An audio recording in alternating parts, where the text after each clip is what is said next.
বাংলাদেশের যে স্বাধীনতার যুদ্ধ ৭১ সালে যে গণযুদ্ধ হয়েছিল, সেই জনযুদ্ধে সিরাজুল আলম খান জনযুদ্ধ শুরু হওয়ার আগে এবং পরে কিংবা মধ্যবর্তী সময় যুদ্ধের চলমান সময় নেতৃত্ব দানকারী ভূমিকায় ছিলেন। এবং এই যুদ্ধ শেষ হওয়ার পরে ১ বছরের মাথায় তাকে আসলে নতুন একটি দল, আওয়ামী লীগের বিরুদ্ধে চারণ করে একটা দল, তাদের বিরুদ্ধে চারণ করে একটা রাজনৈতিক দল তাকে গড়ে তুলতে হয়েছিল। এইটা হচ্ছে খুব গুরুত্বপূর্ণ একটা ব্যাপার, যে বাংলাদেশ তারা গড়ে তুলেছিলেন, যে বাংলাদেশে আসলে তারা যে জন্য গড়ে তুলেছিলেন সেটা সম্পর্কে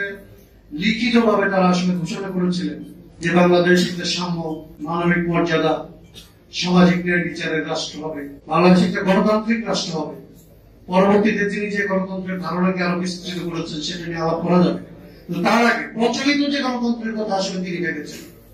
প্রচলিত যে গণতন্ত্রের পথে আসলে দেশের মানুষকে তিনি উদ্বুদ্ধ করেছিলেন, প্রচলিত যে গণতান্ত্রিক অধিকার ভোগ করবে বলে তাদেরকে আসলে যুদ্ধ করতে হয়েছিল বা একটা দেশকে স্বাধীন করতে হয়েছিল,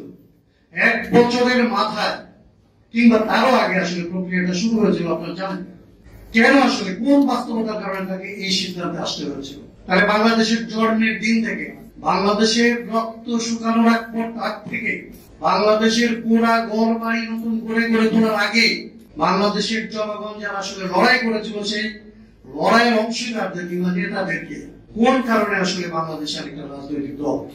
গড়ে তোলার সিদ্ধান্ত নিতে হয়েছিল। নিশ্চয়ই সেখানে তার দলের মধ্যে গণতান্ত্রিক ব্যবস্থা ছিল না,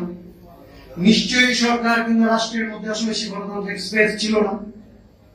এই যে না থাকা, মানে ৭২ থেকে না থাকা কিংবা ৭২-এর আগে থেকে না থাকা, সেই জায়গাটা আজকে পর্যন্ত, সেই ধারাবাহিকতা যদি দেখেন, আজকে পর্যন্ত ৫৩ বছর বাংলাদেশ এই জন্ম যাতনা,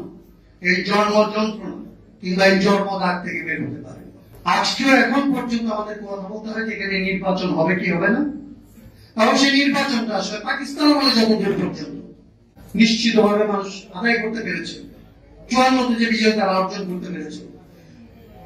৭০-এ যে বিজয় তারা অর্জন করতে পেরেছিল, সেই রকমের একটা নির্বাচনী ব্যবস্থা, সেই রকমের একটা ফলাফল তারা আসলে ভোট দিয়ে সেটাকে নিশ্চিত করতে পারবে, এরকম কথাটা বাংলাদেশ আজকে পর্যন্ত আসলে ভাবতে পারে। তার মানে হচ্ছে ৭১ সালে যে যুদ্ধ শেষ হয়েছিল, সেই যুদ্ধের পরে আসলে বাংলাদেশকে যেভাবে গড়ে তোলার দরকার ছিল বিগত ৫৩ বছর ধরে, সেই জায়গাটা থেকে আসলে বাংলাদেশ বের হতে পারে। আসলে যখন আমি প্রথমত জাসদের সাথে জেএলজির এই তত্ত্বের সাথে বিরোধিতা করি, ওনারা যখন বলে যে তৃতীয় জাগরণ শুরু হয়েছে, আমি যখন দেখি যে তৃতীয় জাগরণের যে করণীয়, বাংলাদেশ এটা ভূখণ্ড হিসেবে স্বাধীন রাষ্ট্র হিসেবে আপনি ঘোষণা করার পরে একটা স্বাধীন রাষ্ট্র গঠন করার জন্য আসলে যে ধরনের কাজ বাঙালির করণীয় ছিল, বাঙালির বাইরে আসলে বাংলাদেশে যারা বসবাস করে, বাঙালির বাইরে আসলে যারা যে সমস্ত জাতিসত্তা রয়েছে, বাঙালি বাংলাদেশের প্রধানতম জাতিসত্তা হিসেবে তার অপর জাতিগোষ্ঠীর প্রতি তার যে কর্তব্য রয়েছে,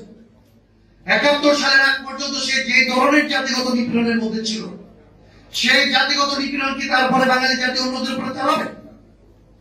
সেই প্রশ্নের মীমাংসা আসলে জেএলজিকে করে তারপরে দ্বিতীয় জাগরণ এবং তৃতীয় জাগরণের বিষয় করতে হবে। আমি তাদের এই কথার মধ্যে আসলে এটা কোনো ছাপ লক্ষ্য করি না। আমি দ্বিতীয় যে কথাটা বলতে চাই, বাঙালির দলের অংশীদারিত্বের যে গণতন্ত্রের ধারণা আসলে দেয়া, গণতন্ত্রের ধারণার মধ্যে অংশীদারিত্ব, প্রতিনিধিত্ব কিংবা ডিরেক্ট ডেমোক্রেসি, এরকম বিভিন্ন ধারণার কথা বলা যায়, কিন্তু গণতন্ত্রের সবচেয়ে একদম যদি প্রাণ ভোমরা বলে, যেটা এখন পর্যন্ত সারা দুনিয়াতে স্বীকৃত, তার একটা বড় জায়গা হচ্ছে যে আপনার জবাবদিহিতা, প্রতিনিধিত্বের, যাকে আপনি জনপ্রতিনিধি বানাচ্ছেন, যাকে আপনি আসলে সরকার গঠন করতে দিচ্ছেন, যাকে আপনি রাষ্ট্র পরিচালনা করার দায়িত্ব দিচ্ছেন, তার জবাবদিহিতা আপনি নিশ্চিত করার জন্য কি বলেছেন। জবাবদিহিতা না দিয়ে জবাবদিহিতার ব্যবস্থা করা লাগে। যত ধরনের অংশীদারিত্বের ব্যবস্থা আপনি করেন না কেন, যত ধরনের সেপারেশনের ব্যবস্থা করেন না কেন, কেন্দ্রের বদলে আপনি প্রাদেশিক কেন্দ্র গড়ে তুলতে পারবেন, কেন্দ্রের বদলে আপনি আসলে স্থানীয় সরকারের কেন্দ্র গড়ে তুলতে পারবেন। জবাবদিহিতার প্রাণ ভোমরা যদি ওই জায়গাগুলির মধ্যে না থাকে, তাহলে এগুলি প্রত্যেকটা আলাদা আলাদা কেন্দ্র এবং আলাদা আলাদা মাতাবিশের কারণ হবে মানুষের। অতএব আপনি অংশীদারিত্বের গণতন্ত্র বলেন, প্রচলিত গণতন্ত্র বলেন, তার প্রথম কথা, তার প্রধানতম কথা হচ্ছে জবাবদিহিতার কথা। আমরা আসলে আপনারা যখন অংশীদারিত্বের কথাটাকে যত জোরের সাথে বলেন,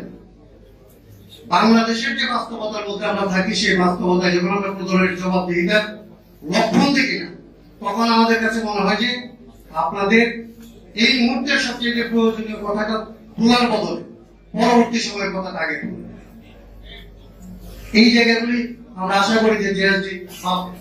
তৃতীয় একটা কথা বলে আমার কথা শেষ করতে চাই। আমরা সিরাজুল আলম খানের সাথে এই জায়গায় খুবই একমত, জেএসডির সাথে খুবই একমত যে বাংলাদেশ একটা ঔপনিবেশিক শাসন কাঠামো, ব্রিটিশ রাষ্ট্র কাঠামো, জবাবদিহিহীন ক্ষমতা কাঠামো, ভারসাম্যহীন ক্ষমতা কাঠামো, রাষ্ট্র এবং সরকারকে এক করে ফেলার যে ক্ষমতা কাঠামো, আইন বিভাগ, বিচার বিভাগ এবং প্রশাসনকে এক করে এক ব্যক্তির হাতে তুলে দেওয়ার যে ক্ষমতা কাঠামো, যে ক্ষমতা কাঠামো আসলে এখানকার বড় লাভ ভোগ করতেন, যে ক্ষমতা কাঠামো আসলে এখানকার পরে আয়ুব খান ভোগ করতেন, যে ক্ষমতা কাঠামো আজকে শেখ হাসিনা, খালেদা জিয়া কিংবা এরশাদ সাহেবরা ভোগ করেছেন, সেই ক্ষমতা কাঠামোর একটা ভয়াবহতম নমুনা হচ্ছে বাংলাদেশের বাজেট প্রণয়ন পদ্ধতি। আপনি ঔপনিবেশিক আইন, ঔপনিবেশিক অর্থনীতি, ঔপনিবেশিক ব্যবস্থা আপনি কোথায় পাবেন? আপনি পাবেন হচ্ছে ওই ব্রিটিশদের খাজনা আদায়ের যে পদ্ধতি, ব্রিটিশ কলোনিয়াল সরকারের খাজনা আদায়ের যে পদ্ধতি, তার জন্য যে বাজেট ব্যবস্থা, পাকিস্তানিদের আসলে যে বাজেট ব্যবস্থাপনা, যেটাকে আপনি বৈষম্য বলেছেন, আজকের বাংলাদেশের আসলে যে বাজেট ব্যবস্থাপনা, যেটা আপনি মাফিয়াদেরকে আসলে মাফিয়াদের হাতে সম্পদ তুলে দেওয়ার জন্য জনগণের কাছ থেকে খাজনা আদায়ের যে ব্যবস্থা করেছেন, সে খাজনার নাম ট্যাক্স হইতে পারে, ব্যাট হইতে পারে, রাজস্ব হইতে পারে, শুল্ক হইতে পারে, বিভিন্ন নামে আপনি যত নামে জনগণের কাছ থেকে এই 8 লক্ষ কোটি টাকা এমনকি জনগণের কাছে না খুলে জনগণের সন্তান সন্ততিকে বন্ধক রেখে বাইরের দেশ থেকে ঋণ এনে তার নামে খরচ করার যে ব্যবস্থা আপনারা করেছেন, বাংলাদেশের যে বাজেট ব্যবস্থাপনা, বাংলাদেশের অর্থনৈতিক ক্ষেত্রে ঔপনিবেশিক রাষ্ট্র ব্যবস্থা কিংবা ঔপনিবেশিক আইন কাঠামোর সবচেয়ে উল্লেখযোগ্য এবং সবচেয়ে কঠিনতম পদ্ধতি কিংবা নমুনা হচ্ছে আসলে বাংলাদেশের বাজেট ব্যবস্থা। আমরা যখন বাজেট নিয়ে কথা বলি, তখন আসলে তাদের ছাপানো কিংবা তাদের পদ্ধতি অনুযায়ী কিংবা আমাদের মিডিয়ার বাইরে যে ভাষায় আমাদের কথা বলতে উদ্বুদ্ধ করে, আমরা সেই ভাষায় কথা